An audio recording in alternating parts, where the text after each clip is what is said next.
Bem-vindos a mais uma conversa aprofundada. Hoje a gente tem um tema bem interessante que mexe com ficção, fé, ateísmo. Como essas coisas se encontram ou se chocam nas telas. Exato. E o ponto de partida que a gente separou é uma cena bem específica, né? Do filme Deus Não Está Morto. Uma cena de aconselhamento que, olha, dá muito pano pra manga. Com certeza. Então, a ideia é justamente essa, olhar como narrativas diferentes, umas mais religiosas, outras seculares, tratam esses conflitos. Isso. A gente tem umas fontes aqui, críticas de cinema, textos sobre estereótipos, para entender como essas histórias acabam, moldando um pouco a nossa visão, né? Ok, então vamos lá.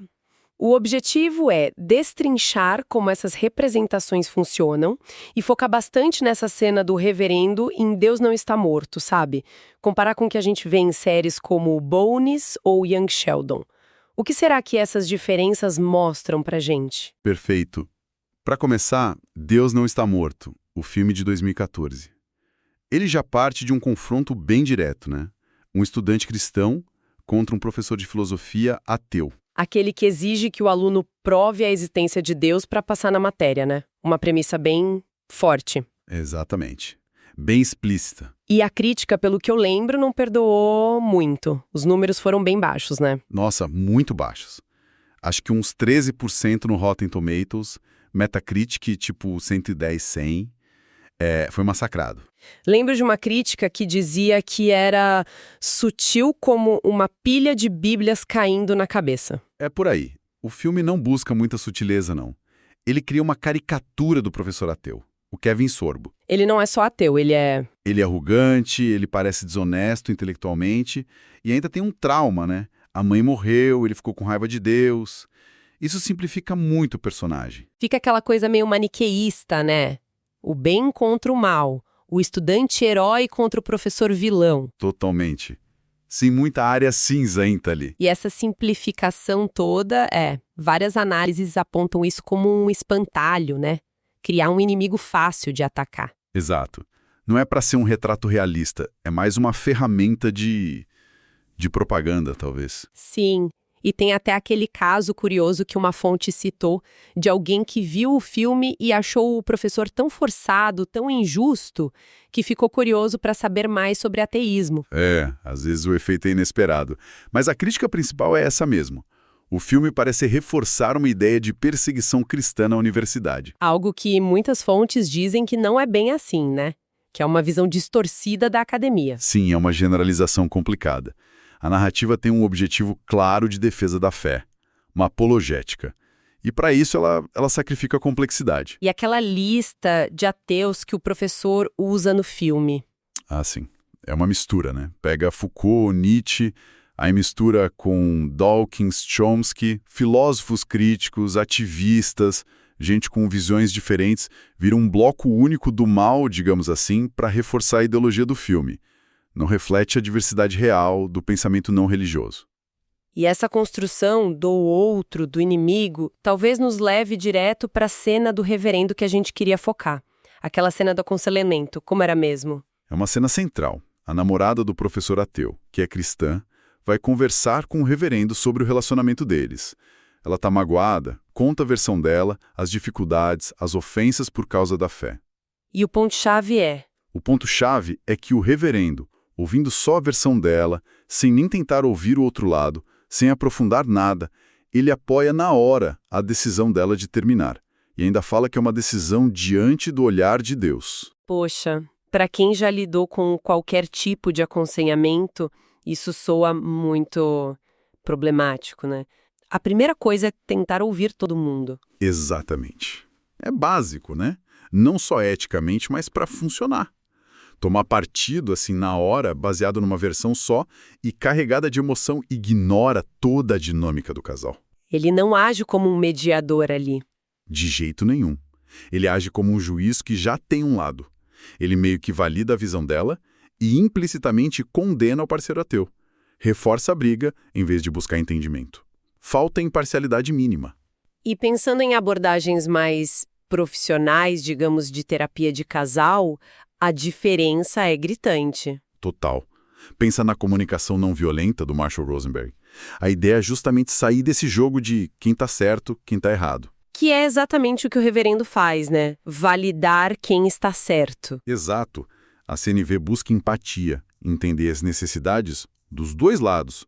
O objetivo é conexão, não vitória. A cena do filme é o oposto. Validação de um lado e incentivo à ruptura baseado num julgamento moral que já estava ali. E o diálogo deles antes disso no filme já era meio nesse tom de acusação mútua, né? Você sabia que eu era cristão? Você sabia que eu era ateu? Perfeito. Um beco sem saída comunicacional. O filme até coloca aquela frase bem agressiva na boca do professor sobre Jesus para chocar mesmo. Sim, para reforçar a imagem negativa dele. Claro. Mas a dinâmica de conflito já estava ali.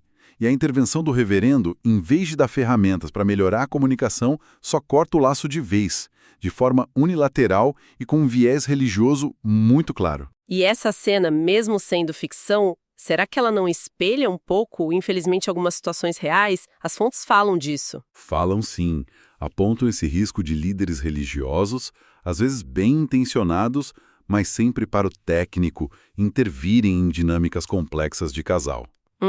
Uma fonte até cita o pessoal do podcast The Atheist Experience. A Tracy Harris, que foi batista, fala como eles recebem muitos relatos de gente com problemas sérios em casa por causa da descrença. Tipo o quê? Ameaça de divórcio, filhos dizendo para os pais que eles vão para o inferno. Um sofrimento real, sabe? Por causa dessa dificuldade de lidar com a diferença de crença de um jeito saudável. A cena do filme pode ser um extremo, mas ecoa essa dificuldade de mediação imparcial que existe em alguns contextos. É um cenário bem diferente do que a gente vê em algumas séries seculares que também tocam nesse ponto de fé e ateísmo. Você falou de Bones, Young Sheldon. Sim, aí a coisa muda bastante. Bones é um ótimo exemplo. A doutora Brennan, a Bones, né? Cientista super racional, ateia convicta, e o parceiro dela, o Booth, agente da FBI, intuitivo, católico devoto. A série toda se baseia nessa tensão. Mas a tensão ali não vira esse antagonismo total que a gente vê em Deus Não Está Morto, né? Pelo contrário, eles se aproximam muito. Essa é a chave. O conflito de ideias existe o tempo todo. É fonte de piada, de debate, às vezes de briga mesmo. A Brennan vive alfinetando a fé do Booth. Mas a relação deles não só sobrevive, como se fortalece. E o ponto crucial, comparando com o reverendo lá do filme. É a empatia ativa que a personagem ateia demonstra. A Brennan, em vários momentos, ela percebe o quanto a fé é importante para o Booth. Para ele, sabe? Para a estrutura emocional dele. Tem aquela vez que ele entra em crise de fé, né? E ela... Exato. Ele tá mal, perdido sem a fé. E é ela, a ateia, que meio que empurra ele de volta para a igreja. Não porque ela passou a acreditar, óbvio, mas porque ela vê que aquilo faz bem para ele. Ela separa a visão dela da necessidade dele. Isso é muito diferente do reverendo impondo a visão dele. E depois com a filha também, né? Ela deixa a menina ter contato com a religião. Sim, ela permite que a filha vá à igreja com o Booth, para a menina poder escolher depois. É um respeito pela autonomia da filha e pela fé do parceiro. Mostra uma capacidade de conviver que Deus Não Está Morto parece achar impossível. E Young Sheldon, aí a dinâmica é mãe e filho, né? Desde pequeno. Young Sheldon usa muito humor, mas tem uns momentos bem tocantes. O Sheldon é o gênio mirim ateu, a mãe, Mary Cooper, é a personificação da fé batista fervorosa do Texas. O contraste é total. Mas tem um episódio específico que você mencionou. Sim, um em que a Mary briga lá na igreja dela, sai de lá e fica péssima numa crise clara. E quem vai lá tentar ajudar ela a voltar para a fé? O Sheldon. Exato. Mas como? Ele continua ateu. Ele mesmo. E continua ateu firme e forte. Só que ele vê o quanto a mãe está sofrendo, o quanto aquela comunidade, aquela estrutura da fé faz falta para ela. E o que ele faz? Ele usa a lógica dele, a inteligência toda, não para debochar, mas para criar argumentos que convençam a Mary a voltar, porque ele percebe que aquilo traz conforto, felicidade para ela. É um ato de empatia pura, sabe? Ele reconhece o valor funcional e emocional da fé na vida dela, mesmo não compartilhando. De novo, um contraste enorme com a lógica de confronto do filme e daquela cena do reverendo. Então, o que a gente tira disso tudo? Parece ter um padrão aí, né? A ficção secular, mesmo quando feita por gente de fé, parece mais disposta a mostrar ateus com empatia com respeito pela fé do outro. Parece que sim, que valorizam o bem-estar da pessoa crente mesmo discordando dela. Não são retratados como inerentemente maus ou hostis. Em Bones tinha também o colega muçulmano, e a convivência era normal, respeitosa. Exato. O padrão sugere que nessas séries, a complexidade humana, a chance de ter relações bacanas apesar das diferenças, é mais valorizada. Talvez porque dramaticamente isso seja mais rico, né? Gera histórias melhores do que só o bem contra o mal. Tem espaço para negociar, para aprender um com o outro. O que nos traz de volta, por contraste, a Deus não está morto. Ali, essa complexidade toda parece que é evitada de propósito. Parece que sim. Naquele universo, o ateu é basicamente o vilão, o obstáculo. Tem que ser convertido ou punido. A cena do reverendo é um exemplo disso. Não tem mediação, só a validação da ruptura baseada na identidade religiosa. A agenda apologética parece exigir essa simplificação, esse inimigo de palha. É o que parece. Para funcionar como ferramenta de persuasão, talvez. A ficção secular, sem essa agenda tão marcada, tem mais liberdade para explorar as nuances, as possibilidades de convivência. E falando em simplificação, teve aquela frase num dos áudios que a gente viu, né? Dizendo que relacionamentos são abusivos por natureza. Isso soou meio forte demais. Essa frase precisa de cuidado. Como a própria análise da fonte apontou, dizer que todo relacionamento é inerentemente abusivo, não é verdade. E banaliza o abuso real. Sim. Relacionamentos têm poder, têm negociação, têm conflito, claro.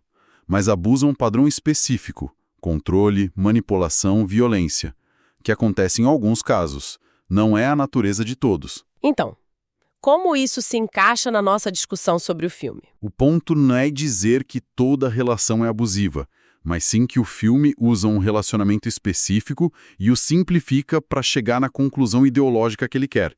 Ele distorce a dinâmica do casal, cristão versus ateu, para fazer a intervenção do reverendo e o término parecerem a única saída correta, até divina. Entendi.